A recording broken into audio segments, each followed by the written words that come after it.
Howdy folks, and I'd just like to welcome everyone to my new YouTube channel. This is Bog Otter. This is the first new content video that I'm posting on my channel. All my Tyria Talk episodes have been moved over. I just wanted to state up front that I thank you very much for everybody who has come over and subscribed from my old YouTube channel. I appreciate you continuing to support me. With that said, this episode is a special Blizzcon episode. Blizzcon is going on right now. It started yesterday, and with it they have announced the next World of Warcraft expansion.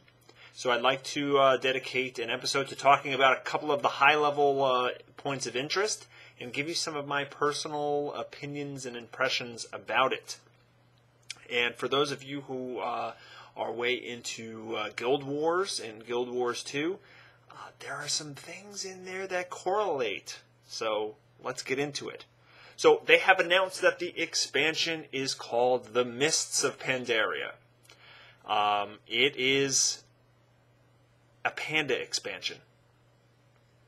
No, I am not joking. It is a Panda expansion. So here's the quick little story. There is an island of Asian-themed pandas that have been shrouded in this mist for thousands of years, and they're just unknown. And then with the Cataclysm and Deathwing breaking the world, it kind of broke their cover, and now the Alliance and the Horde's navies, they've discovered this island, and they're going to sail there and basically, mess things up for the peaceful panda folk. So that's the general storyline. So Mists of Pandaria will include the Pandaren as a race that is playable by both the Alliance and the Horde. So they're basically bipedal pandas. And it's a little bit different than other races that they've introduced in that you don't pick a faction for Horde or Alliance until level 10. So from level 1 to 10, you do the Pandaren starting zone. Okay, so both Horde and Alliance players will do that. And then at level 10, I guess you have to choose a side before going off to your respective faction. So that's a little bit interesting. With the announcement of the new playable race, there's actually a new playable class as well. The playable class.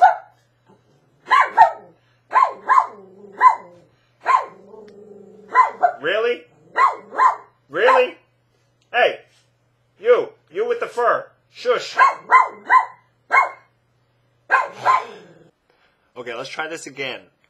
All right, be quiet. Shush! Okay, let's try this again. My dog has been barking for like 15 minutes straight. Oh, okay, so the new class in the Mists of Pandaria expansion is the Monk. And there are lots of races that can be the Monk, not just the panda people. So yeah, no monks, that's a real thing. The monks are a hybrid class. They can perform the tanking role, the healing role, and a melee DPS role. Okay, and the tanking role sounds really interesting because it's the brewmaster, so they're kind of like a drunken monk fighter style. The other main features that I'll go over very high level is the level cap is being increased to 90, so that's 5 new levels for players to advance to the new max level. There are 5 new zones for them to do that leveling in. Plus the one new starting zone for any fresh panda people. So that's like 6 zones in total. There's going to be new dungeons, new raids. There's 3 new raids. I think there's 9 new dungeons. There are also some new features. They are revamping the talent system completely. I mean, they've really just opened it up and destroyed everything that was there and rebuilt it. I think a lot of the changes are really good, but I could dedicate a whole nother video just to talking about the talent tree and my thoughts on that. And they've introduced a couple new systems. There is a PvE scenario system. There are challenge mode dungeons, which are brand new. And there is a new pet battle system. Now, let me just go into some more detail about different things, and I'll just give you my opinions on it. Now, the panda thing. All right, so the history of this is the Pandaren have actually been around for a long time. And when you first think about a panda-themed expansion with Asian-themed architecture and setting and Panda people that do martial arts and monks and, things like, chi energy and different things like that, you're immediately going to think about Kung Fu Panda, right? It's a huge franchise. They've made 2 huge movies, television shows, merchandising out the wazoo. Very popular, funny movies. You're going to think about that when you see a Panda theme expansion. Now, at first I'm kind of supporting Blizzard on this because the Pandaren were actually created long before the whole Kung Fu Panda thing ever happened. I think Samwise Didier did an April Fool's joke where he mocked up some concept art based on a Pandaren race of, martial artists.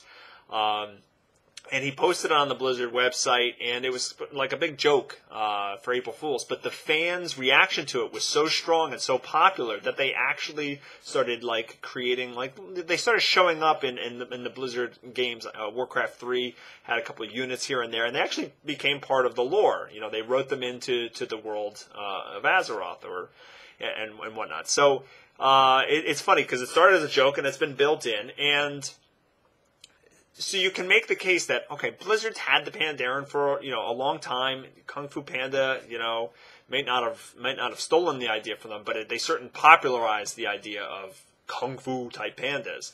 But you would think that Blizzard would want to separate any comparisons from that as much as they can, and they haven't. They've kind of gone, and I can't fathom why. They've kind of gone the opposite way. They're trying to, I don't know.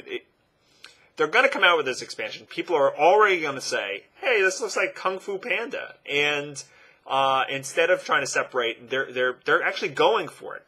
They've announced some of the Pandaren racial skills. And these things might change, but some of them are direct movie ties to the Kung Fu Panda franchise. Like, for example, you get cooking plus 15 for being a Pandaren. And if you've seen the Kung Fu movies, a big part of Po's whole thing is that he eats a lot, and that's actually how they motivate and train him to learn Kung Fu is through his appetite.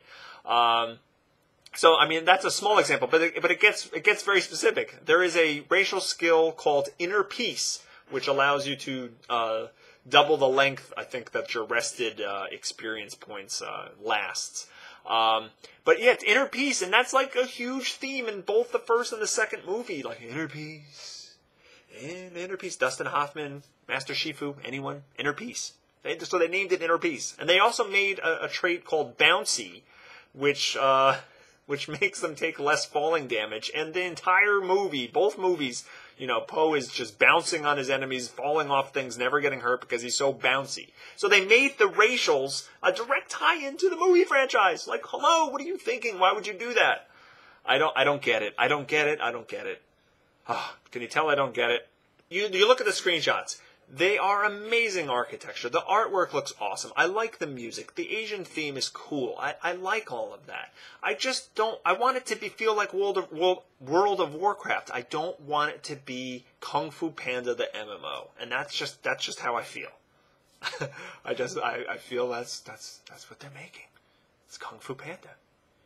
A few of the other systems that they've announced are kind of making me draw some comparisons to Guild Wars and Guild Wars 2.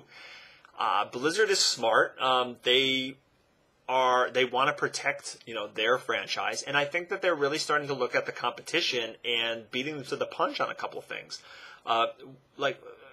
And not everything's going to be overt or obvious or exactly the same, but I see these little sprinklings of things here and there. And let me just get into it. They've announced that one of the new things is called competitive, challenge mode dungeons, not competitive, challenge mode dungeons. And what these are, basically, you go in as max level to a 5-man dungeon, and your gear gets normalized. So it doesn't matter how powerful your gear is. Everyone who goes into these challenge mode dungeons are going to be on the same playing field. And what happens is it's a race against the clock. You got to beat this dungeon as fast as you can, and the faster you go, the better. There's going to be a leadership board, like a ladder that you can see where you rank compared to your friends and your guild and your server. And you can score medals for getting certain times. You can do a bronze, a silver, and a gold. And the rewards for doing this is you get some Valor points just for completing these, but you also can unlock unique special armor skins for your character.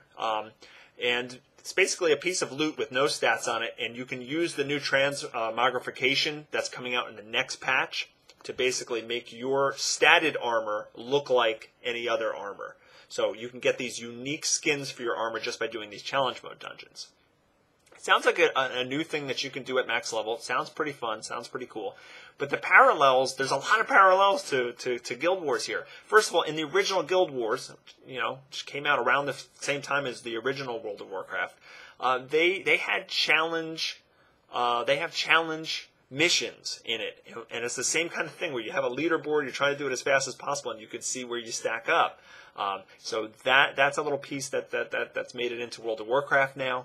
The whole idea of your gear scaling and being normalized so that it's a skill-based only, like it doesn't matter how good your gear is, it's just based on your skill how well you do in here. That is something that ArenaNet has announced for Guild Wars 2 for like their PvP. Like their competitive PvP is completely normalized. Your gear is the same across the board, so it's totally skill-based. And then finally, you have the idea of the characters having different, unlocking different skins that are unique to this thing, and that's how Guild Wars 1 kind of works, because it doesn't take you long to hit max level or get the max level gear. But what differentiates your character from others is how you look, because there's tons and tons of armor sets that are just really hard to get and really unique. They have the same stats, but you just kind of look different. And Guild Wars 2 is going to do that similarly as well. So it's interesting. It's not an exact copy in any way, shape, or form, but they've got their eyes out on the competition. They're trying to feel things out, and I guess they're trying to remain competitive. The next thing I want to go over is PvE scenarios. Now, what these things are, they are instanced, kind of like group quests that require anywhere from like 3 to 25 people. You kind of queue up for them. They're these quick little things. They don't have, for the impression I got was most of them are going to be more like the 3 or 4 people, smaller groups, not huge numbers, but they did say it can go from 3 up to 25. And they're basically a series of quests that tie together, and they reward you with valor points if you complete them. And you don't need kind of a specific group composition to perform these. You don't need to have tanks necessarily or healers. You just need people. And they gave a couple examples, but one of them, just real quick, is like you could just have a quest where kobolds are attacking a village, go kill 25 kobolds. Then when you come back, you realize that they've stolen 4 of your men, and you go out there and you try to rescue those 4 men. And when you come back, there's a big boss kobold terrorizing the village, and you kill him, and then you've completed your thing. This sounds a lot like a dynamic event from Guild Wars 2. It's not the exact same, because this is instanced instead of just happening upon it dynamically through the world. You kind of have to queue up for this specifically. But again, there's parallels that just scream like that they're watching what the competition is doing. Like, for example, it's like it's a three or 4 step that the different events chain into. After you defeat the kobolds, then you go right into saving the villagers, and then right into defeating the boss. It's something that doesn't require tanking and healing. There's no holy trinity for these. That sounds familiar from anyone who's been following Guild Wars 2. So it's just interesting that these features are going in. I think overall these are good things for the game. Don't get me wrong. They repeatedly said over and over again that they want to give you more things at max level to do. So I think that both of these things sound interesting and different, fun way to spend your time in the game. Now, another feature that they've announced is the pet battle system. Basically what they're doing here is they're taking all the cosmetic pets in the game. Well, I should say most of the cosmetic pets in the game. And they're turning them into, they're actually adding mechanics to them. Instead of just being like a little vanity pet that just follows you around and has cute animations, they will actually level up. They actually have abilities that you can spec into 3 different slots. And you can use them to battle other players' pets. You can build a team of up to 3 pets. Each pet has 3 abilities that you choose from. And you battle the pets, and you can also take your pets out in the wild, and there are wild pets you can challenge, and if you actually beat them, then you get to collect that pet. sounds like Pokemon. Gotta catch them all. I'm a big pet collector in World of Warcraft. I have over 150 of the little guys, and I like just collecting them, because it's like a completionist type thing. But I'm not so sure how I feel about the pet system. I guess I'd have to try it before I pass judgment. One of the things that they did say, it's going to be turn-based combat, and they were really clear that they wanted this to be a feature that's different than the fast-paced, like raiding or PvP in World of Warcraft. They wanted it to be accessible by a wide audience, and what I'm reading about this wide audience thing is children. Yes. I think this is aimed at children. Turn-based, 3 abilities, cute little pets, gotta collect them all. Yeah. I agree. I just agreed with myself. Isn't that cool? It's kind of convenient. I can follow myself around and just keep agreeing. So what do I feel overall about the Mists of Pandaria expansion? I think it's a mixed bag. You have to wait and see before you play certain things. I'm not overly, you could probably tell from my comments earlier, I'm not overly excited about the Panda theme. I think it's going to draw too many comparisons to Kung Fu Panda and be kind of similar to that. It's just not going to feel World of Warcrafty. Another thing to keep in mind is that MMO players abbreviate absolutely every single thing possible. So the new expansion is going to be known henceforth as MOP. Didn't think that one through now, did you?